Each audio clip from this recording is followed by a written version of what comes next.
This is slander. Yeah, that's what I would, or what, libel.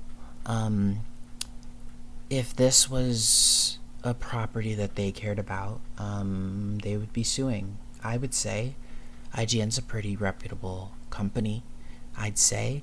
Um, and this review all but spoils everything. Um, Not like necessarily details. I haven't read it in detail because I'm kind of contemplating whether or not I want to go into it enough to get as mad as I should go ahead and be. But I know that of the skim of this really long thing, I definitely never felt like, oh yeah, I can start reading. You know what I mean? I never felt comfy. It was the language used at every point felt like, ooh, you're spoiling something. So for one, how are you reviewing all 6 episodes when we only have access to 3? Um, and then also, how are you using headlines like she's got more than daddy issues in 2025? You know, I've worked for a company that's close in notoriety, at least in fame. You know, I don't know about money or whatever, but at least in notoriety and fame. And we were encouraged to make our reviews negative when necessary. Um, and so, yeah, I'm not. I would, if this was something that I created, if this was a work of art of mine, I would be throwing things around the room angry, and I would be looking into lawyers. That's what I would be doing. So the fact that Disney, our frickin' overlord, allows this, it is wild that it's been 2 whole days and this thing is still here. Ironheart was 2 days ago, so they released it as soon as whatever embargo went up. But how is it allowed for you to review the whole of something when we don't know? Like, the slant has to be, it should be, so far, it should be first 3 episodes. It should be we release, you know, an episode by episode type of thing, you know? Like, that should be the rule, because this is not a movie. This isn't a movie, this is a television show. And sure, you did 3 episodes, so you review each episode individually. Like, you guys didn't even, and see, this is the kind of thing, is that these companies also, you didn't even want enough clicks for 3 posts, so you're gonna talk about it episode by episode, maybe later down the line. But at release, you could have had 3 articles up, but you didn't even try to do that. You know what I mean? Any other time, it's just mass content. Throw it out there, no matter what. Get it out the door. But for this, you didn't even do that. And we're supposed to just believe that these things fail because they're bad. And I watched those 3 episodes, and it doesn't even matter what I feel about it. It doesn't matter. I loved it. I freaking loved it. I freaking love it. I love it. I am, so far, episode 3 was less interesting to me because lately I'm not into action. You know what I mean? I started to, because there was too much fighting going on. That's the kind of viewer that I am. We exist, that we want to know and understand characters and don't want them to just start fighting right out the gate every single time. And there's nothing to say negative about any type of people, like, you know, who like different stuff. But it's just, it baffles me every time that people go, you know, this demographic doesn't exist, or like, why are they pandering to, you know, none of the fans like this, you know, kind of thing. And that's not true. There's just different types of people, you know, like, obviously there's different demographics. Obviously I'm black and you don't like that. I understand all of those things, but at the same time, there's just different ways of thought. And so there are just different people that are going to like different things. And the beat and rhythm of this is really, really cool. It's really cool. That probably has a ton to do with the fact that we share cultural markers. Because that stuff is what gives you what you like. Period. There's nothing wrong with liking St. Patrick's Day. encourage it. You know what I mean? I was just listening to, what's this song called? Milk Carton by Madeline May. I'm really into Madeline May lately. I've been listening to so much of her stuff. And also, there's a song called Doodles I'd Undo by Rose Betts. Those two people. I don't know if there's Irish heritage in either of these people. I haven't looked anybody up, but inspiration was felt in the music. That is the reason why people like stuff, is because things that feel familiar, no matter where they're from. A bunch of us are into classic rock because Guitar Hero exists. You know? So there's a lot of people that like a lot of stuff, and it's good that we make content for all people, and it's really, really bad when major companies go out of their way to destroy those things, and we go, oh, see, stuff's bad. We just shouldn't ever show these people on screen ever again. I'm gonna voice another one here before I close out. Also, great show. If you can bear being let down by Star Wars one more time, in terms of not even the content, but the, like, what the company does, to hurt people, the decisions made on behalf of these monsters in the fan base, that want everything to be the same and horrible and exclusionary. Watch it, even though you'll never get another season. Like, watch it. I've been pissed off lately because there's a lot of articles where they'll use, I guess there's a book or something, or extended lore about Plagueis coming out, and so people, they're jumping on it, and so every now and then I get jump scared by an article that's like, oh, more Acolyte or more story, or, that kind of implies in the headline that the show might be coming back after all.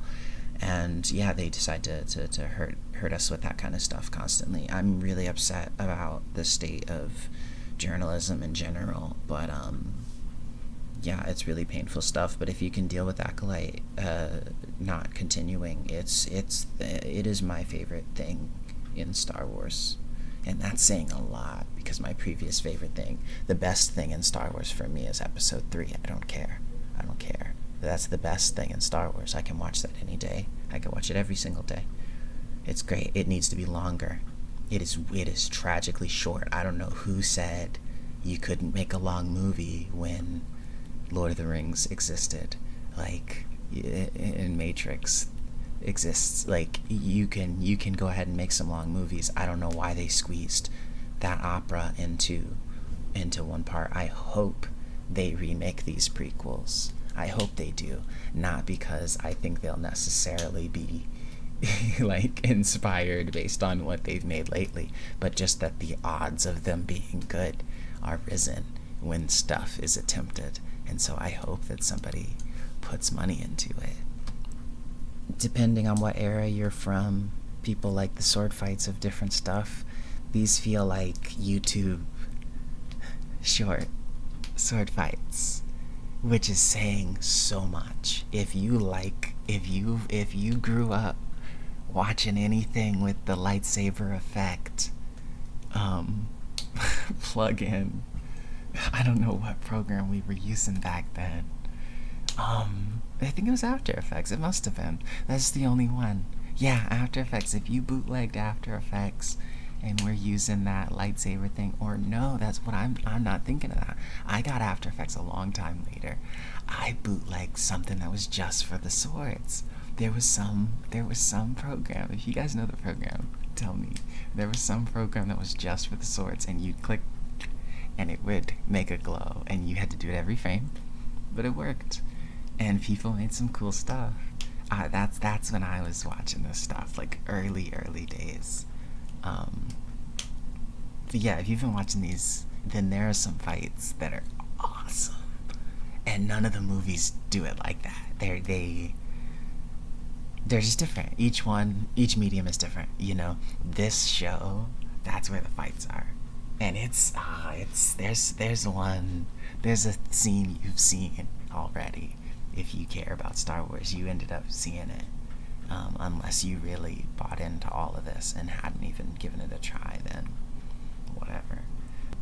Anyway, go watch Acolyte if you can deal with it not finishing. The reason why I don't like Star Wars lately is because it's because if I watch the first of the sequels, then I'm gonna want to watch the second, because that first one's pretty good. That second one's awesome. I don't care. That second one's awesome. And it added the most to the story and tried the most and tried to... And it wasn't even... I just... The standard of which you could go... I know this isn't real, but if we wanted to, like, the way that you can parody diversity initiative kind of stuff, and like South Park kind of thing, you know what I mean? The way you can do that, there are movies these days in 2025 that are more like that. So the fact that people tore apart Star Wars the way that they did, those first two movies, because of who was in them, is just like, really, that part of these people was so de-incentivized. Like, it was not pushed forward. Like, there was nothing so PC culture, or I don't think we were saying woke yet. Whatever the term was, it wasn't that bad. Bad. You know, like, it just wasn't that. It wasn't. It's at all.